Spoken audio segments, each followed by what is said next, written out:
Let's go to Portland, Oregon. You're on C-SPAN. Yes, hello. Hello. I want to say, first of all, to C-SPAN, how very pleased I am to hear this gentleman.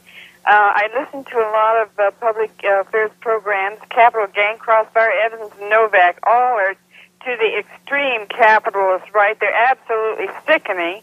And we need to get more informed Americans by programs such as this.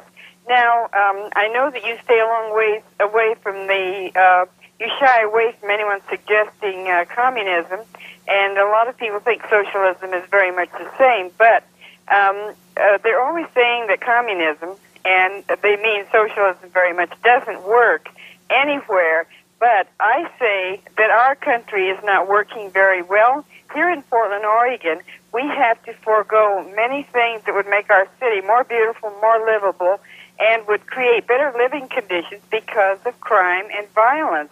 It seems to me that if America can't handle the problems of crime, drugs, and violence, something is wrong, and that socialist countries do not have the problem. Even in Soviet Russia, they do not have it. All right, thank you very much, Portland. But let me touch on that. I don't think there's a magic answer to the crime problem, which is a serious problem not only in Portland but all over the country. But clearly, what we do understand is there is a growing underclass in the United States of America. People who don't feel part of society, don't respect society. They are down below. They have no place to go. To those kids, doing drug deals and making a quick buck is a good thing. Those kids are not going to graduate high school. You have areas in America where 75% of the kids don't graduate high school. I think we can argue about what socialism means. And let me tell you, to be very frank, I don't have a blueprint in my pocket. I don't think there is one. All that I think we have got to begin to say is it doesn't make sense. When this woman talked about crime, and crime is very often related to drugs, and drugs is related to hopelessness. No sane person destroys their body if they believe that they have a future in their lives. And what the drug problem means to me is that you've got millions of people, primarily young people, who believe they ain't going no place, and they may as well shoot up right now. And they're dying, they're committing crimes to get the money to deal with those drugs.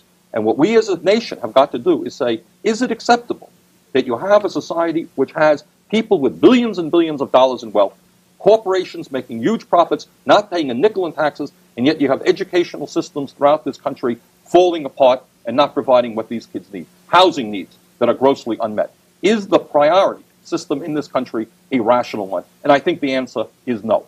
Now, we can argue what socialism means till we're blue in the face. But I think for a start, what I believe is that this country has the wealth to guarantee a decent education to every child in this country, free education through college, if that child has the ability. We have the capabilities of providing a national health care system which guarantee you all of the health care that you need without out-of-pocket expenses. And we have the capability of providing every American with decent, affordable housing. Okay? I don't believe that every American has got to make $28,422 and wear the same suits, and march in the same way. That's ridiculous.